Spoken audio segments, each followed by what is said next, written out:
오늘은 이사야 37장 1절에서 7절까지 말씀 묵상합니다. 37장 1절로 7절 겸손한 기도와 하나님의 즉각적인 응답. 37장은 히스기야 왕이 아수르의 위협 앞에서 보인 반응과 하나님의 즉각적인 응답에 대한 말씀이죠. 절망적인 위기 속에서 성도가 취해야 할 영적 태도와 하나님의 겸손한 기도에 대한 뜻을, 응답에 대한 하나님의 뜻을 잘 보여주십니다. 사탄의 종인 랍사게는 하나님을 모독하고 유다 백성의 사기를 꺾는 심리전을 펼치고 있었습니다. 유다의 신하들은 잠잠하라 하는 히스기야의 명령이 있었어요. 이에 따라 아무 대꾸도 하지 않고 찢어진 옷을 입고 왕에게 돌아옵니다. 그 보고를 받은 히스기야 왕의 반응은 위기를 대하는 하나님의 자녀들, 특히 왕은 어떠해야 하는지에 교훈을 주고 히스기야 통치의 대전환을 보여주게 됩니다. 그동안 애국과의 동맹을 꾀하거나 조공을 바쳐 위기를 모면하려 했던 인간적인 시도가 모두 실패로 돌아간 상태에서 아수르의 침공은 그에게는 속수무책이었고 극한 두려움에 사로잡히게 되었습니다. 인간의 모든 수단이 고갈된 절망의 상태, 절망의 시점이야말로 겸손히 하나님 말을 믿고 의지하는 참된 믿음의 시작이 되는 것이죠. 본문의 위기의 날에 성도가 달려가야 할 곳은 힘 있는 사람이나 세속적인 지혜를 가진 사람들이 아니라 하나님의 말씀을 묵상하고 기도하는 예외 회복, 경건의 삶의 회복에 주력해야 함을 가르쳐줍니다. 1절에 히스기야 왕이 듣고 자기 옷을 찢고 굵은 베옷을 입고 여호와의 전으로 갔다. 사내립을 만나러 갔던 사신들의 그 비통한 보고를 접한 히스기야 왕의 반응은 네 가지로 나타나네요. 첫째, 사신들이 그러했던 것처럼 그 역시 옷을 찢었다 그랬어요. 듣고 자기 옷을 찢었다. 극심한 슬픔과 분노를 표시하는 행위죠. 사무엘하 3장 31절에도 다윗이 요압과 및 자기 함께 있는 모든 백성에 이르되 너희는 옷을 찢고 굵은 배를 띠고 아브넬 앞에서 애도하라. 둘째, 굵은 배, 삼배 옷을 입었다. 삼배 옷은 재난 때 입는 옷이죠. 참회할 때 입는 옷이기도 합니다. 느헤미야 9장 1절에도 보면 그달 스무나흘 날에 이스라엘 자손이 다 모여 금식하며 굵은 베옷을 입었다. 티끌은 무릎 썼다. 금식하며 그랬죠. 회개하며. 마태복음 11장 21절에도 예수께서 화 있을진저 호라시나 화 있을진저 베세다야 너에게 행한 모든 권능을 두루와 시돈에서 행하였더라면 그들이 벌써 베옷을 입고 죄에 앉아 회개하였으리라 말씀하셨죠. 베옷을 입는 것은 곧 회개를 의미하는 것이었습니다. 셋째는 기도하러 여호와의 전으로 올라갔습니다. 하나님께서 임재하시는 거룩한 처소, 하나님과의 만남, 죄사함, 기도 응답하시고 하나님 말씀을 듣는 거룩한 처소죠.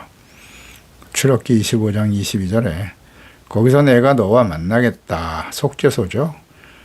곧 증거계 위에 있는 두 그룹 사이에서 내가 이스라엘 백성 자손을 위하여 내게 명령할 모든 일을 내게 이룰 것이다. 하나님이 죄 백성들을 만나주시고 명령하시는 말씀을 듣는 곳, 거룩한 처소죠. 그러니까 기도를 들으시고 죄를 용서하시고 마땅히 지켜 행해야 할 말씀을 선포하시는 거룩한 처소죠. 예배와 기도의 의미입니다. 마지막으로 그는 엘리야kim과 셈나 그리고 제사장 중 어른들을 선지자 이사야에게로 보냅니다. 이는 선지자에게 기도를 부탁하며 하나님의 말씀을 듣기 위해서였습니다. 당시 하나님께서는 선지자들을 통해서 하나님의 말씀과 뜻을 전달하셨기 때문입니다. 이는 성서에서 기도하며 하나님의 말씀은 선지자를 통해 선포하심을 알고 있는 히스기야의 올바른 태도죠. 경건한 모습, 당시 이사야 선지자를 통해 선포되는 말은 곧 하나님의 말씀임을 인정하는, 하나님을 경외하는 겸손한 태도를 보여줍니다. 오늘날 우리도 단순히 교회 나가 예배하고 기도하는 행위 자체의 의미를 두지 말고 하나님께 기도하고 선포되는 말씀과 기록된 성경 말씀을 통해서 응답하시는 하나님이심을 집중해야 됩니다. 하나님께 집중하는 거죠. 물론 목사들을 통해 선포되는 말씀이 다 하나님의 말씀이 아닌 경우도 많아요. 성령으로 거듭난 하나님의 자녀라면 성경 말씀을 묵상하면서 성령의 도우심을 받아 하나님의 음성을 듣고 순종하는 성도가 되어야 할 것입니다. 기도와 하나님의 말씀 묵상을 함께 해야 하는 거예요. 말씀 묵상이 없는 기도는 잘못하면 우상 숭배하는 자들과 같은 모습 될 수 있어요. 조심해야 합니다. 2절에 왕곡 맡은 자 엘리야김과 서기관 셈나와 제사장 중 어른들도 굵은 베옷을 입으니라. 왕이 그들을 아모스의 아들 선지자 이사야에게로 보냈다. 히스기야는 자신만 회개한 것이 아니라 서기관 엘리야김, 셈나 그리고 제사장들의 원로들에게도 굵은 베옷을 입고 회개하며 함께 기도하게 했습니다. 이는 국가적인 위기에 대해 지도자들이 솔선수범하며 백성 모두가 다 함께 하나님께 나아가 회개하며 기도하기를 촉구한 것입니다. 특히 셈나의 변화를 주목하게 되네요. 22장에서 셈나는 아주 교만하고 자기의 무덤을 화롭게 꾸미던 세속적인 인물이었어요. 이제 그는 베옷을 입고 선지자 이사야에게로 보내지네요. 하나님께서 아수르의 침공을 예상하시고 이사야 선지자를 통해서 애굽을 의지하려고 하지 말고 오직 여호와만 의지하라라고 말씀하셨습니다. 그러나 선지자들을 통해 주시는 하나님의 말씀에 대해서 현실적인 방안이 아니라고 여기면서 선지자와 하나님의 말씀을 무시하고 있었습니다. 그러나 위기의 순간에 인간의 힘으로는 도저히 극복할 수 없는 상황이 벌어지자 히스기야는 이사야 선지자를 통해서 주시는 하나님의 말씀이 진리임을 깨닫게 되었고 선지자에게 기도를 부탁합니다. 이는 히스기야가 비로소 겸손히 하나님의 말씀과 뜻에 귀를 기울이게 되었음을 보여줍니다. 평안할 때는 하나님의 책망의 말씀이 듣기 거북하죠. 비현실적으로 들릴 수도 있습니다. 그러나 인생의 위기와 밤이 찾아오면 오직 하나님의 말씀만이 빛이라는 사실 깨닫게 됩니다. 히스기야가 이사야를 찾은 것처럼 우리도 고난의 때에 세상의 좋은 자가 아닌 하나님의 말씀 앞으로 나아가야 합니다. 지도자가 먼저 회개하고 겸손히 하나님께 나아가 기도하며 주님의 말씀을 듣고 순종하는 자가 되어야 할 것입니다. 3절 그들이 이사야에게 이르되 히스기야의 말씀에 오늘은 환난과 책벌 능력의 날이다. 아이를 낳으려 하나 해산할 힘이 없음 같도다. 그러니까 히스기야가 전한 메시지는 가장 비통하고 절박한 비유를 사용해서 말하고 있네요. 아이를 낳으려 하지만 해산할 힘이 없다. 난산 중에 산모가 힘이 빠져 아이를 낳지 못하면 산모와 태아 모두가 죽임을 맞이하는 끔찍한 상황이 벌어지게 되지요. 절대적인 무능력과 임박한 죽음, 환난, 책벌 능력은 현재의 상황을 입체적으로 아주 자세하게 보여주고 있는 단어들이네요. 환난이다. 밖으로는 아수르 군대의 포위로 인한 위기와 두려움과 고통일 것이고 책벌, 이 환난과 위기의 본질은 유다의 불신앙에 대한 하나님의 징계임을 인정하는 깨달음, 고백이죠. 히스기야는 이 위기를 하나님의 징계로 받아들이고 있다는 거죠. 이게 대단히 중요해요. 그럴 때 겸손히 회개하며 하나님의 구원과 도우심을 구하게 되는 겁니다. 이런 게 겸손이에요. 징계로 받아들여라. 징계는 연단이잖아요. 연단을 통해서 회복시키려고 하는 하나님의 뜻이 있다는 것. 능욕이다. 랍사게에게 당한 모욕이죠. 하나님의 이름이 이방인들에게 조롱거리가 된 상황에 대한 수치심. 이는 영적인 각성이죠. 각성, 깨달음입니다. 우리는 내 힘으로 해결할 수 없는 위기를 만날 때 히스기야와 같은 깨달음을 얻어야 합니다. 인간의 죄성과 무능력을 철저히 자학할 때 겸손히 하나님을 구하며 그분의 놀라운 능력과 구원의 은혜를 맛보게 되는 것입니다. 환난 중에 하나님의 이름이 능력을 당하지 않도록 책망을 듣고 회개하고 돌이켜 하나님께 기도해야 합니다. 4절에 당신의 하나님 여호와께서 랍세게 말을 들으셨을 것이라. 그가 그의 상전 아수르 왕의 보냄을 받고 살아계신 하나님을 회방하였은즉 당신의 하나님 여호와께 혹시 그 말로 말미암아 견책하실까 하노라. 그런즉 바라온대 당신은 이 남아있는 자를 위하여 기도하라 하시더이다 하니라. 히스기야는 랍사게가 하나님의 이름을 모욕하는 소리를 들으셨을 것임을 전제로 하고 그에 합당한 징계를 하나님께서 내려주실 것을 간구하고 있습니다. 당신의 하나님 여호와, 선지자 역할에 대한 이해죠. 하나님께서 선지자를 택하시고 친히 말씀하시고 계심을 인정하는 고백이에요. 나의 하나님이라고 고백하지 않고 있으면 좀 아쉬움이 있지만 선지자를 통해서 말씀하신 하나님을 더욱 신뢰하는 진실한 믿음을 보여줍니다. 살아계신 하나님이시다. 그러니까 히스기야는 여호와를 아수르가 정복한 열국의 죽은 우상들과 다르게 살아계신 하나님이시다라고 고백하고 있습니다.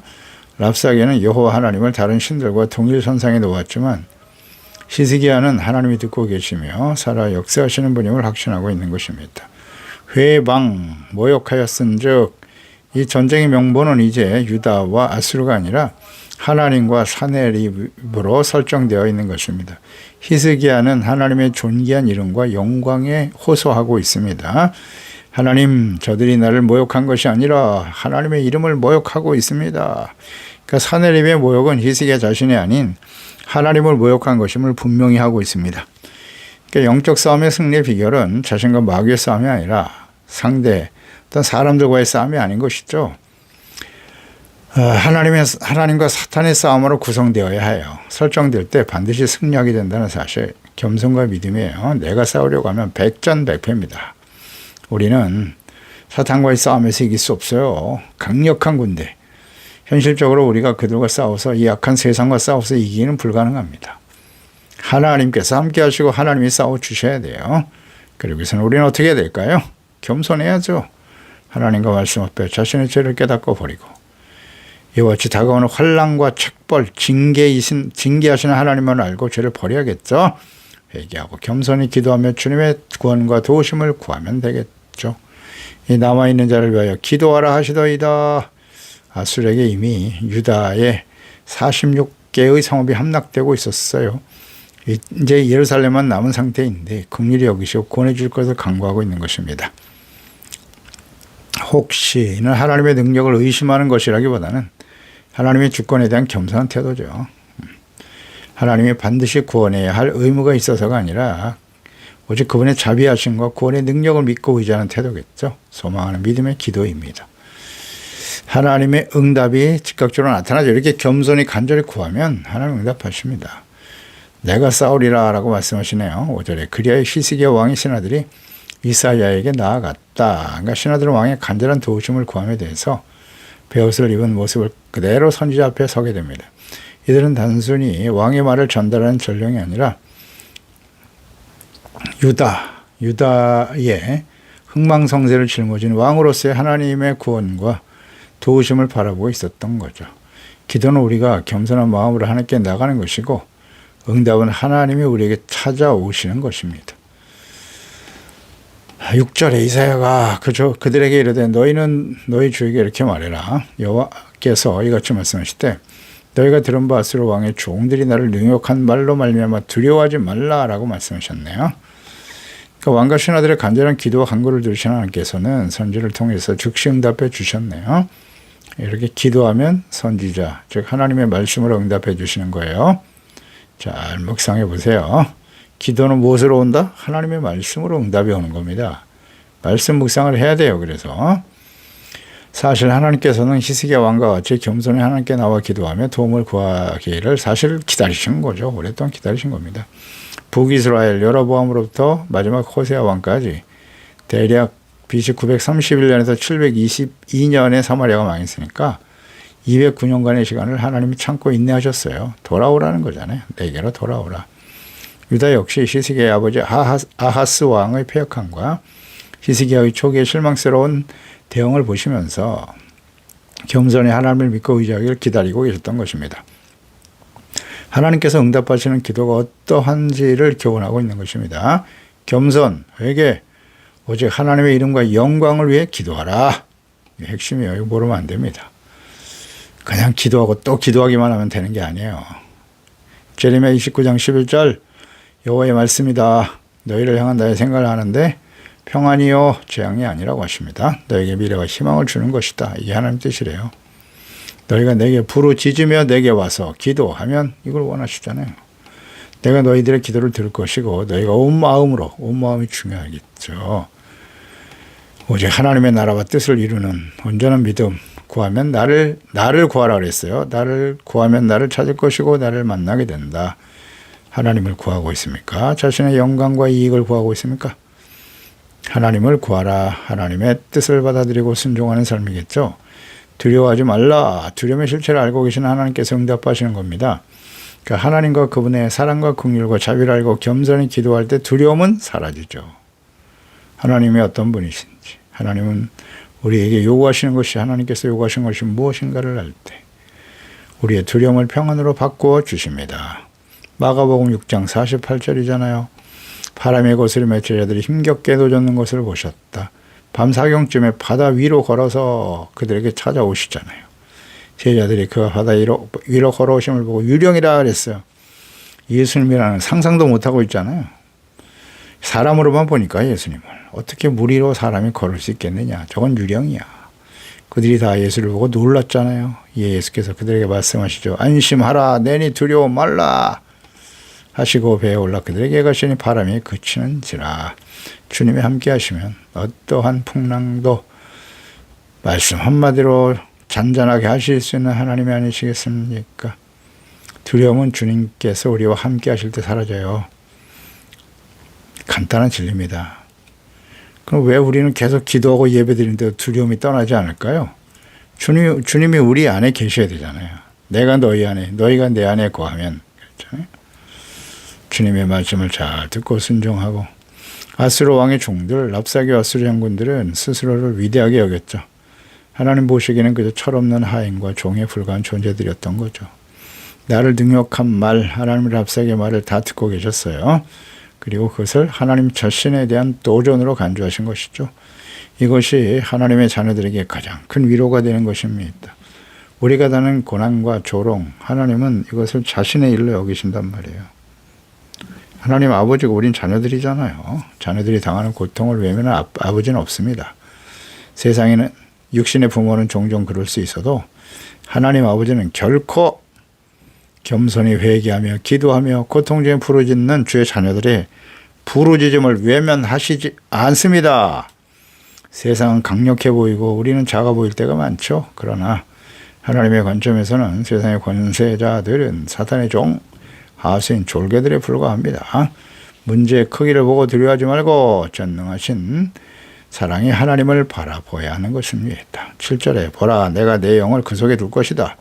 그가 소문을 듣고 그의 곡으로 돌아갈 것이고 또 내가 그를 그의 곡에서 칼에 죽게 할 거야 하셨나니라. 두려워하지 말라고 하신 이유죠. 교만한 대적 사내립에 대한 하나님의 심판이에요. 내가 영을 그 속에 둘 것이다. 이는 사내립의 마음을 하나님이 주장하시겠다는 뜻이고요. 공포와 두려움의 영을, 거짓된 영을 집어넣는 거죠. 판단력을 흐리게 하고 이성적인 판단하지 못하게 만드시는 거예요. 소문을 듣고 돌아가게 된다. 이는 역사적으로 볼 때 사내립이 본국에서 반란이 일어났다는 소문이죠. 혹은 구스왕, 티리하가의 참전 소문 등을 의미하는 것이라 하겠는데요. 이 소문을 듣고 급히 철수하게 됩니다. 하나님 보내신 소문 하나에 무너지고 또 도망치게 되는 것이 인간의 연약한 모습이에요. 칼에 죽게 될 것이다. 이는 약 20년 후에 BC 681년 사내립이 자신의 아들들에 의해서 암살당하게 됩니다. 그래서 이 말씀은 그대로 성취되었습니다. 하나님의 심판은 더딘 것처럼 보이지만 반드시 이루어집니다. 전쟁은 여호와께 속한 것입니다. 이것을 명확히 보여주죠. 히스기야가 할 일은 칼을 드는 것이 아니라 하나님께 나아가 무릎을 꿇는 일이었어요. 굵은 베옷을 입고 불신앙을 회개하고 하나님을 경외하고 믿고 의지하며 기도하는 것이죠. 하나님은 거대한 대적을 물리치기 위해서 인간의 죄와 능력이 아닌 겸손과 믿음, 만왕의 왕이신 하나님을 인정하고 믿고 의지하는 것을 원하십니다. 그래서 시련과 어려움이 다가올 때는 기도하고 예배하고 겸손히 하나님의 말씀을 묵상하면서 죄를 버리고 의와 거룩함을 회복하는 일에 집중해야 되는 것입니다. 기도하겠습니다. 하나님 아버지, 오늘도 주의 말씀을 통해서 우리에게 지혜와 교훈을 주시니 감사합니다. 하나님을 경외했던 히스기야 왕이지만 그에게 아수르 사내립 군대의 침공은 감당할 수 없는 위기와 환난과 시련이었습니다. 처음에는 인간적인 방법으로 대처했지만 그것이 아무 의미가 없다는 사실을 깨닫고 비로소 히스기야는 옷을 찢고 베옷을 입고 회개하며 겸손히 하나님의 성소에 나가서 전능하신 하나님, 살아계신 하나님, 구원의 하나님을 믿고 의지하며 바라보게 되었습니다. 우리에게 다가오는 시련과 환난, 히스기야가 깨달은 것처럼 이것은 환난이요, 우리를 징계하시는 과정이고 하나님의 이름이 모욕을 당하는 우리의 연약한 믿음 혹은 잘못된 삶의 모습을 통해서 하나님의 이름, 주 예수 그리스도의 이름이 모욕을 당하는 일들이 많이 있는데요. 주여 우리를 불쌍히 여기시고 예수 그리스도의 보혈로 깨끗하게 씻어주셔서 살아계신 하나님 영광의 주 예수 그리스도의 이름이 회복되는 역사가 일어나게 도와주시옵소서. 우리 하나님 아버지는 결코 하나님 앞에 회개하며 겸손히 기도하는 자들의 간구와 기도를 외면하시지 않습니다.